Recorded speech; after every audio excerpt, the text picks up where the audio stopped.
ಭಕ್ತಿ ನಮಸ್ಕಾರಗಳನ್ನು ಸಮರ್ಪಿಸಿ ಪರಮ ಪೂಜ್ಯರು, ಪ್ರಾತಸ್ಮರಣೀಯರು, ಶ್ರೋತ್ರಿಯ ಬ್ರಹ್ಮನಿಷ್ಠರು, ನಡೆದಾಡುವ ಮಾತನಾಡುವ ದೇವರು, ತ್ರಿವಿಧ ದಾಸೋಹ ಮೂರ್ತಿಗಳು, ಸ್ಥಿತಪ್ರಜ್ಞರು, ಜೀವನ್ಮುಕ್ತರು, ಡಾಕ್ಟರ್ ಜಗದ್ಗುರು ಅಪ್ಪಂಗಳವರ ಅಡಿದಾವರೆಗಳಲ್ಲಿ ಅನಂತ ಅನಂತ ಭಕ್ತಿ ಶಿರಸ್ರಾಷ್ಟಾಂಗ ನಮಸ್ಕಾರಗಳನ್ನು ಸಮರ್ಪಿಸಿ ಮಹಾಮಾತೆ ಮಾತಾಜಿಯವರ ಚರಣಕ್ಕೂ ನಮಸ್ಕರಿಸಿ ಶಾಂತಿ ಬ್ರಹ್ಮರಾದ ಶ್ರೋತ್ರಿಯ ಬ್ರಹ್ಮನಿಷ್ಠ ಹಂಪಿ ಅಪ್ಪವರ ಅಡಿದಾವರಿಗಳಲ್ಲಿ ನಮಸ್ಕರಿಸಿ ಸಮಸ್ತ ಮಹಾಪೂಜ್ಯರ ಚರಣಕ್ಕೂ ನಮಸ್ಕರಿಸುತ್ತಾ, ಶಿವಸ್ವರೂಪಿಗಳೇ, ತಮ್ಮೆಲ್ಲರಲ್ಲಿ ಶರಣಾರ್ಥಿಗಳು.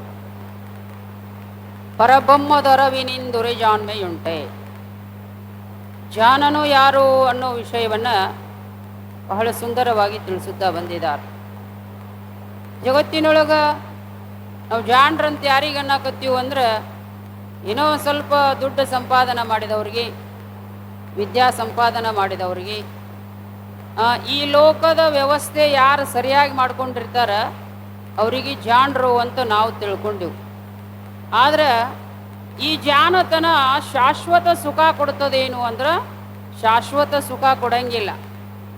ಭಾರಿ ಖರ್ಚು ಮಾಡಿ ಮನೆ ಕಟ್ಟ್ಯಾನಂದ್ರೂ ಕೂಡ ಶಾಶ್ವತವಾಗಿ ಮನೆ ಇರೋಕೆ ಸಾಧ್ಯ ಇಲ್ಲ. ಒಂದಿನ ಬಿದ್ದು ಹೋಗಿಬಿಡುತ್ತದೆ. ಏನೆಲ್ಲ ವಿದ್ಯಾ ಭಾಳ ಓದಿ ಭಾಳ ದೊಡ್ಡ ಆಫೀಸರ್ ಆಗ್ಯಾನ ಅಂದ್ರೆ 60 ವರ್ಷ ಆದಮೇಲೆ ಆಫೀಸರ್ನ ಮನೆಗೆ ಕಳಿಸ್ತಾರೆ. ಭಾಳ ಸಾಧನ ಮಾಡ್ಯಾನಂತ ಅಲ್ಲೇ ಇಟ್ಕೋತಾರೆ. ಅವನ್ನ ಇಟ್ಕೊಳಂಗಿಲ್ಲ, ಕಳಿಸಿಬಿಡ್ತಾರೆ. ಇಲ್ಲಿಗೆ ಮುಗೀತು, ನಿನ್ನ ವಿದ್ಯಾದ ಮರ್ಯಾದೆ ಮುಗೀತು, ಅಲ್ಲಿ ತನ ಅಷ್ಟ ಇತ್ತು. ಇದರಂತೆ ಎಲ್ಲ ಈ ಲೌಕಿಕ ವಸ್ತುಗಳನ್ನು ಎಷ್ಟು ಜಾಣತನದಿಂದ ಸಂಪಾದನೆ ಮಾಡಿದರೂ ಕೂಡ ಇವು ಊಟಕ್ಕೆ ವಿನಃ ಇವು ಜ್ಞಾನಕ್ಕಾಗೋದಿಲ್ಲ. ಇವು ಬರೇ ಹೊಟ್ಟೆ ತುಂಬಿಸ್ಕೊಳಕ. ಹಗಲು 4 ಜಾವು ಅಸನಕ್ಕೆ ಕುದಿವರು, ಇರುಳು 4 ಜಾವು ವ್ಯಸನಕ್ಕೆ ಕುದಿವರು, ಅಗಸ ನೀರೊಳಿರ್ತು ಬಾಯಾರಿ ಸತ್ತಂತೆ ತಮ್ಮೊಳಗಿನ ಘನವನರಿಯರು ಅಂತ ಹೇಳಿದ್ರಲ್ಲ. ಬರೇ ನಾವು ಎದಕ್ಕೆ ವ್ಯವಸ್ಥೆ ಮಾಡಾಕತ್ತೀವಂದ್ರೆ, ಈಗೇನು ತಿನ್ನಬೇಕು, ಇನ್ನಟ್ಟೆಂತೇನು ತಿನ್ನಬೇಕು, ಮಧ್ಯಾಹ್ನ ಏನು ತಿನ್ನಬೇಕು, ಇಂದಿಗೆಂತು ನಾಳಿಗೆಂತೆಂದು ಬೆಂದೊಡಲು ಹೊರೆಯಲು ಹೋಗಿತ್ತೆನ್ನ ಸಂಸಾರ. ನಾವು ಇಂದೇನು ತಿನ್ನೋದು, ಮಧ್ಯಾಹ್ನ ಏನು ಮಾಡೋದು, ಸಂಜೆಗೆ ಏನು ಮಾಡೋದು, ಮುಂಜಾನೆ ಏನು ಮಾಡೋದು, ಮತ್ತೇನು ಮಾಡೋದು, ಮುಂಜಾನೆ ಎದ್ದ ಅದ ಬೋಗಣಿ ತೊಗೊಳ್ಳೋದು, ಅದ ಅಡುಗೆ ಮಾಡೋದು, ಮಾತು ತಿನ್ನೋದು, ಮಾತು ತೊಳೆದು, ಮಾತು ತಿನ್ನೋದು. ಇದಕ್ಕೆ ನಮ್ಮ ಜೀವನ ಹೋಗಿದೆ. ರಾತ್ರಿ ವ್ಯಸನಕ್ಕೆ ಹೋಯ್ತು. ಹಂಗಾರ ನಮ್ಮ ಹತ್ರ ಆನಂದ ಇಲ್ಲೇನೋ, ಶಾಶ್ವತ ಸುಖವನ್ನು ಪಡೆಯತಕ್ಕಂಥ ಸಾಮರ್ಥ್ಯ ನಮ್ಮೊಳಗಿಲ್ಲೇನು ಅಂದ್ರೆ ಐತಿ. ಆದ್ರೆ ನಾವು ಏನು ಮಾಡೀವಿ ಅಂದ್ರೆ, ಒಬ್ಬ ಬಟ್ಟೆ ತೊಳು ಅಗಸ ಹೊಳೆಯಾಗ ಹೋಗಿ ಅರಬಿಯನ್ನು ಸ್ವಚ್ಛ ಮಾಡ್ತಿದ್ದ. ಸ್ವಚ್ಛ ಮಾಡುವಾಗ ಭಾಳ ನೀರಡಿಕೆ ಆತವ. ನೀರಡಿಕೆ ಆದ್ಮೇಲೆ ಅವೇನಂದ ಅಂದ್ರೆ, ಇವು ಗೌಡ್ರ ಅರಿವಿ ಆದ್ಮೇಲೆ ಕುಡಿದ್ರ ಹತ್ತು ಬಿಡು ಅಂದ. ಆಮೇಲೆ ಶಟ್ರ ಅರಿವಿ ಆದ್ಮೇಲೆ ಹಿಂಗೆ ಎಲ್ಲರೂ ಅವರು ಮುಗಿಲಿ ಇವರು ಮುಗಿಲಿ ಅನ್ಕೊಂತಾನೆ ಅವು ಎಲ್ಲ ಬಟ್ಟೆಯನ್ನು ಮುಗಿಸಿ ನೀರು ಕುಡಿಬೇಕಂದ ಗಂಟ್ಲ ಆರಿ ಆರಿ ಆರಿ ಏನಾತಂದ್ರೆ ಪ್ರಾಣವಾಯು ನಿಂತು ಹೋತು, ನಿರಾಗ ಬಿದ್ದು ಸತ್ವ. ಎಲ್ಲದನವನು ನಿರಾಗನಾದ. ನೀರಾಗಿದ್ದ ನೀರು ಕುಡಿಲಾರದೆ ಅಗಸನು ಹೇಗೆ ಸತ್ತನೋ, ನಾವು ನೀವು ಏನದೀವಂದ್ರೆ ಸತ್ತ ಚಿತ್ತ ಆನಂದ ನಿತ್ಯ ಪರಿಪೂರ್ಣವಾದ ವಸ್ತು ಆತ್ಮರು ನಾವಿದ್ರೂ ಕೂಡ ಶಾಶ್ವತವಾದಂಥ ಸುಖವನ್ನು ಕಾಣಕ್ಕೆ ನಮಗಾಗಲಿಲ್ಲ. ಯಾಕಾಗವಲ್ದಂದ್ರೆ ಮಕ್ಕಳಾದಿಂದಾತು, ಮೊಮ್ಮಕ್ಕಳಾದಿಂದಾತು, ಮರುಮಕ್ಕಳು ಮಾಡಿದ್ದಿಂದಾತು, ಅದನ್ನು ಮಾಡಿದ್ದಿಂದಾತು. ಈಗನಪ್ಪ ಅಧ್ಯಾತ್ಮ ಮಾಡೋದು, ಮುಂದೆ ಮಾಡೋದು ಹಿಂಗೆ ಅನ್ಕೊಂತಾನೆ ಮುಂದೆ ಮಾಡಿದ್ರಾತಂತ ಏನಾಗೈತೆ ನಮ್ಮ ಹಣೆ ಬರ ಅಂತಂದ್ರೆ ಅಗಸು ನಂಗೆ ಆಗ್ಯದ. ಬರೇ ಇದನ್ನ ಮಾಡಿದ್ರೆ ಯಾರು ಜಾಣ್ರಂತಾರ ನಮಗೆ ಅಂದ್ರೆ ಅಜ್ಞಾನಿಗಳ ಭಾಳ ಶ್ರೀಮಂತರ್ರಿ ಅನ್ಬೋದು. ಇಷ್ಟ ಅಲ್ಲ ಮತ್ತೇನು, ಭಾಳ ಶ್ರೀಮಂತರ್ರಿ, ಭಾಳ ಧನವಾನರ್ರಿ, ಭಾಳ ವಿದ್ವಾನ್ರಿ, ಹಿಂಗೇನಾರ ಅನ್ಬೋದು. ಆದ್ರೆ ಜ್ಞಾನಿ ಅಂತ ಅಂತಾರೇನೋ, ಜ್ಞಾನಿಗಳು ಜಾಣನಂತಾರೇನೋ. ಈ ಜಗತ್ತೆಲ್ಲ ಹೌದಂದಾಗ ಒಬ್ಬ ಜ್ಞಾನಿ ಒಂದು ಮೂಲೆ ಕುಂತ್ಕೊಂಡ ಮೂಗ ಮುರಿದಂದ್ರೆ ಅವನು ವಿದ್ಯಾ ಎದಕ್ಕೂ ಬಾರದ್ದು ಅಂತ ನೋಡಿ. ಯಾರು ಓದನ್ಬೇಕು? ಲೇಸೆನಿಸಿಕೊಂಡು ಒಂದು ದಿನ ಬದುಕಿದಡೆ ಸಾಲದೆ 4 ದಿನ ಬದುಕಿದಡೆ ಸಾಲದೆ, 2 ದಿನ ಬದುಕಿದಡೆ ಸಾಲದೆ, 1 ದಿನ ಬದುಕಿದಡೆ ಸಾಲದೆ, ಕೂಡಲ ಸಂಗನ ಶರಣರ ವಾಣಿಯಿಂದ 1 ನಿಮಿಷ ಹೌದನಿಸಿಕೊಂಡು ಬದುಕಿದ್ರೆ ಸಾಕಂತ ನೋಡು. ಹೌದಪ್ಪ, ಇವ ಜ್ಞಾನಿ, ಇವ ಶರಣ ಅಂದ್ರೆ ಸಾಕಂತ. ಆದ್ದರಿಂದ ಜ್ಞಾನ ಏನು ಅಂತಂದ್ರೆ ಬಹಳಷ್ಟು ಶ್ರೇಷ್ಠವಾದದ್ದು. ಏನು ಕಲಿತದಡೇನು, ಯತ್ನದಲ್ಲೇನು ಮಾಡಿದಡೇನು, ಸರ್ವವು ಕಾನನದ ಬೆಳದಿಂಗಳಂದದಿ ವ್ಯರ್ಥವಾಗಿಹುದು. ಸ್ವಾನುಭವ ಸುಜ್ಞಾನವಿಲ್ಲದೆ ಮಾನವನು ಬದುಕಿದಡೇನು, ಸ್ವಾನ ಸೂಕರನಂತೆ ಹೊಟ್ಟೆ ಹೊರದಿಕೊಂಡಿಹನು. ನಾವು ಬರೀ ಇದನ್ನ ಮಾಡಿದ್ರೆ ಏನು ಕಲಿತ್ರೆ ಏನಾಗಬೇಕಾಗ್ಯದ, ಪ್ರಯತ್ನದಿಂದ ಏನು ಮಾಡಿದ್ರೆ ಏನಾಗಬೇಕಾಗ್ಯದ. ಆದ್ರೆ ನಾವು ಏನು ಮಾಡಲಿಲ್ಲ, ಸ್ವಾನುಭವ ಸುಜ್ಞಾನವಿಲ್ಲದೆ. ಸುಜ್ಞಾನ ಅಂದ್ರೆ ಯಾವುದು? ಆತ್ಮಜ್ಞಾನ, ಅದು ಬ್ರಹ್ಮಜ್ಞಾನ. ಮೀನ ನೀರೊಳಿರ್ಧೊಡೇನೈ ಧ್ಯಾನ ಭಗ ಮಾಡಲೇನದು, ಕಾನನವನಾಶ್ರಯಿಸಿ ಮರ್ಕಟವಿದ್ದು ಫಲವೇನು. ಎಲ್ಲ ಭಾಳ ಚಂದ ಹೇಳ್ತಾ ಇದ್ದಾರೆ.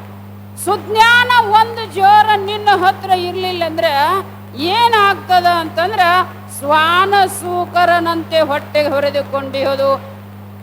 ಶ್ರೀಮಂತನು ಹೊಟ್ಟಿ ತುಂಬ್ಕೊಂತಾನೆ, ಬಡವನು ಹೊಟ್ಟಿ ತುಂಬ್ಕೊಂತಾನೆ. ಶ್ರೀಮಂತ ಭಾಳ ಆದ್ರೆ ತುಪ್ಪ ಸಕ್ರೆ ಚಪಾತಿ ತಿನ್ಬಹುದು, ಅದರಿಂದನೂ ಹೊಟ್ಟಿ ತುಂಬ್ತದೆ. ಒಬ್ಬ ಬಡು ಕಟಕ್ ರೊಟ್ಟಿ ತಿನ್ನಬಹುದು, ಅದರಿಂದನೂ ಹೊಟ್ಟಿ ತುಂಬ್ತದೆ. ನಾಯಿ ಹಳಸಿದ ಅನ್ನ ತಿನ್ನಬಹುದು, ಅದರಿಂದನೂ ಹೊಟ್ಟಿ ತುಂಬ್ತದೆ. ಆದ್ರೂ ಹೊಟ್ಟಿ ತುಂಬೋದರಲ್ಲಿ ವ್ಯತ್ಯಾಸ ಇಲ್ಲ. ಅನ್ನದೊಳಗೆ ವ್ಯತ್ಯಾಸ ಇದ್ರೂ ಕೂಡ ಹೊಟ್ಟಿ ತುಂಬೋದ್ರೊಳಗೆ ಹೆಂಗ ಸಮ ಐತೋ. ಇಹಲೋಕದ ಭೋಗ ಸಂಪತ್ತನ್ನು ಎಷ್ಟು ಗಳಿಸಿದ್ರೇನು, ನೀನು ವಿಶೇಷ ಆಗಬೇಕಾಗಿತ್ತು ಅಂದ್ರೆ ಜ್ಞಾನ ಮಾಡ್ಕೋಬೇಕು. ಪರಬ್ರಹ್ಮ ವಸ್ತುವಿನ ಜ್ಞಾನ ಯಾವುದು? ಸಚ್ಚಿದಾನಂದ ಪರಬ್ರಹ್ಮನಾದಂತ ಆತ್ಮ ನಾನಿದ್ದೇನೆ ಅನ್ನತಕ್ಕಂಥ ಹುಟ್ಟಿದಡೆ ಸಾವಿಲ್ಲದಿಹ ಬಲು ಬಟ್ಟೆಯನ್ನು ಸಾಧಿಸಲುವೆ. ನೆಟ್ಟನೆ ಅಳವಡದಿರ್ದಡೀತನು ಬಿದ್ದ ಬಳಿಕಲಲ್ಲಿ ಹುಟ್ಟದಿಹ ವಿದ್ಯೆಯನ್ನು ಕಲಿಯುವುದು ಸೃಷ್ಟಿಯೊಳಗುತ್ತಮವು. ಏನು? ಹೊಟ್ಟೆಯ ಹೊರೆಯುವ ವಿದ್ಯೆ ಕಲಿತೇನು ಫಲವೆಂದ. ಹುಟ್ಟಿದ ಮ್ಯಾಲೆ ಯಾವ ವಿದ್ಯಾ ಕಲಿಬೇಕಂದ್ರ ಬ್ರಹ್ಮ ವಿದ್ಯಾ. ಸಾವಿಲ್ಲದಿಹ, ನಾವು ಹುಟ್ಟಿದ ಮ್ಯಾಲೆ ಸಾಯಬಾರ್ದು ಅಂತ ವಿದ್ಯಾ ಯಾವುದರ ಇತ್ತು ಅಂತಂದ್ರೆ ಅದಕ್ಕೇನಂತಾರ ಅಂದ್ರೆ ಬ್ರಹ್ಮವಿದ್ಯಾ. ಬ್ರಹ್ಮವಿದ್ಯಾ ಎಲ್ಲ ದೇಹದೊಳಗೆ ಈ ವಿದ್ಯಾ ಕಲಿಯಕ್ಕೆ ಸಾಧ್ಯ ಆಗೋದಿಲ್ಲ. ಯಾವ ದೇಹಕ್ಕೆ ಸಾಧ್ಯ ಅಂದ್ರೆ ಅದಕ್ಕೆ ಹೇಳಿದ್ರು ನರಜನ್ಮದಿಂದಿಹದೋಳ್ ಮಿಗಿಲುಂಟೆ. ಇದು ಬಹಳ ಶ್ರೇಷ್ಠವಾದ ಶರೀರ, ನಮ್ಮ ಸ್ವರೂಪ ಜ್ಞಾನ ಮಾಡಿಕೊಳ್ಳಿಕ್ಕೆ ಯೋಗ್ಯವಾದಂತ ಶರೀರ. ಆ ಮನುಜ ಕುಲದ ಜನನದ ಲಾಭ ಆವುದು ಆಣಾರೆಂದು ತಿಳಿಯುವುದು. ನಾನು ಯಾರಿದ್ದೇನೆ ಅಂತ ತಿಳಿಬೇಕಾದ್ರೆ ಹೇಳ್ತಾ ಇದ್ದಾರ, ಏನು? ಹಾಲು ಹಾಲಿನಲ್ಲಿ ಸೇರಿದಂದದಿ, ನೀರು ನೀರೊಳು ಸೇರಿದಂದದಿ, ಹಾಲು ಸಕ್ಕರೆಯೊಳಗೆ ಸಕ್ಕರೆ ಬೆರೆಸಿದಂತೆ ಧೀರ ಗುರುವಿನ ಕರುಣದಿಂದ ಸಂಸಾರ ಶರದಿಯ ದಾಟಿ ಸುಖ ಸಹಕಾರ ಸೋಜಾದ್ವೈತದೊಳಗೊಂದಿ ಸುಖಿಯಹನು. ಇದು ಯಾರಿಂದ ಸಾಧ್ಯ ಅಂದ್ರೆ ಧೀರ ಗುರು ಅಂತ ನೋಡು. ಧೀರ ಗುರು ಅಂದ್ರೆ ಬಹಳ ಮಂದಿ ಗುರು 6 ತರನಾದ ಭಾವಕರಿಗನುಗುಣವಾಗಿ.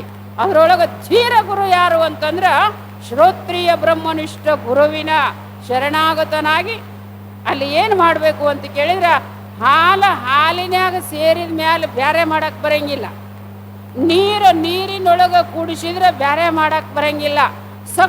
ಸಕ್ಕರೆಯೊಳಗೆ ಬೆರೆಸಿದ್ರೆ ಬ್ಯಾರೆ ಮಾಡಕ್ ಬರಂಗಿಲ್ಲ.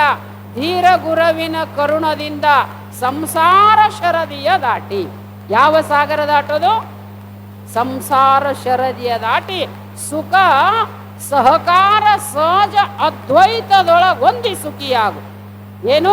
ಅದ್ವೈತ ಸ್ವರೂಪನಾಗಿರ್ತಕ್ಕಂಥ ಪರಬ್ರಹ್ಮ ವಸ್ತುವಿನಲ್ಲಿ ಸುಖಿಯಾದ ಅಂತಂದ್ರೆ ಅವನಿಗೇನಿಲ್ಲ ಅಂತಂದ್ರೆ ಒಂದು ಕಡ್ಡಿ, ಹುಲ್ಲಿನ ಕಡ್ಡಿ ಬೆಂಕಿ ನೋಡಕ್ ಹೋದ್ರೆ ಯಾರ ಸ್ವರೂಪ ಆಗ್ತೈತೆ? ಅದು ಬೆಂಕಿ ಸ್ವರೂಪನ. ಹುಲ್ಲು ಕಡ್ಡಿ ಬೆಂಕಿಯಾಗ ತಾ ಸುಟ್ಲಾರ್ದ ಹಿಂಗ ನಿಂದ್ರಂಗಿಲ್ಲ, ಅದು ಬೆಂಕಿಯಾಗಿ ಹೋಗಿಬಿಡುತ್ತದೆ. ಹೌದಿಲ್ಲ? ಒಂದು ಉಪ್ಪಿನ ಗೊಂಬೆ ಸಮುದ್ರ ಆಳಕ್ಕೆ ಹೋಗಿ ರತ್ನ ತರ್ತೀನಂತ ಹೋತಂತ ನೋಡು. ಉಪ್ಪಿನ ಗೊಂಬೆ ಅದು ಸಮುದ್ರ ಕೆಳಗೆ ಹೋಗಿ ಅಲ್ಲಿ ರತ್ನದವು ತಗೊಂಡು ಬರ್ತೀನಿ ಅಂತ ಹೋದ್ರೆ ಉಪ್ಪ ಕರೆಗೆ ಏನಾಗ್ತದಂದ್ರೆ ಸಮುದ್ರ ಸ್ವರೂಪ ಹೆಂಗಾಗ್ತೈತೋ ಬ್ರಹ್ಮವಿತ್ ಬ್ರಹ್ಮ ಇವ ಭವತಿ. ಬ್ರಹ್ಮನನ್ನ ನೋಡಾಕ ಹೋದ ಅಂತಂದ್ರೆ ಅವ ಯಾರ ಸ್ವರೂಪ ಆಗ್ತಾನ ಅಂದ್ರೆ ಬ್ರಹ್ಮ ಸ್ವರೂಪವೇ ಆಗ್ತಾ ಇದ್ದಾನ. ಕರ್ಪೂರದ ಗಿರಿ ಉರಿಗೊಂಬಂತೆ ಕರ್ಪೂರ ಗುಡ್ಡಕ್ಕೆ ಉರಿ ಹತ್ತು ಅಂದ್ರೆ ಅಲ್ಲಿ ಏನಿಲ್ಲ ಅಂತ ಕೇಳಿದ್ರೆ ಶೇಷ ಉಳಿಯೋದಿಲ್ಲ. ಏನೂ ಇರಲಾರ್ದಂಗ ಸುಟ್ಟ ಭಸ್ಮ ಆಗಿ ಹೆಂಗ ಹೋಗ್ತೈತೋ ಹಾಗೆ ಬ್ರಹ್ಮ ವಸ್ತುವಿನನ್ನ ಆ ಪರಬ್ರಹ್ಮ ವಸ್ತುವಿನನ್ನ ತಿಳಿದವನೇ ಧ್ಯಾನ. ತಿಳಿಲಿಕ್ಕೆ ಬಂದ ಮನುಷ್ಯ ಶರೀರ ನಾವೇನು ಮಾಡ್ಬೇಕಂದ್ರೆ ಅತಿ ಪ್ರಯತ್ನದಿಂದ ಆ ಬ್ರಹ್ಮ ವಸ್ತುವಿನನ್ನ ತಿಳಿದುಕೊಳ್ತಕ್ಕಂಥ ಪ್ರಯತ್ನ ಮಾಡಬೇಕು. ತಿಳಿಯುವಂಥ ಸದ್ಬುದ್ಧಿಯನ್ನು ಸತ್ಶಕ್ತಿಯನ್ನು ಅಪ್ಪಾಜಿಯವರು ನಿಮ್ಮೆಲ್ಲರಿಗೂ ಕೊಟ್ಟು ದಯಪಾಲಿಸಲಿ ಎಂದು ಅಪ್ಪ ಅವರಲ್ಲಿ ಪ್ರಾರ್ಥಿಸಿಕೊಳ್ಳುತ್ತಾ ಎರಡು ವಾಕ್ಯಗಳನ್ನ ದೂರಗೊಳಿಸೋಣ.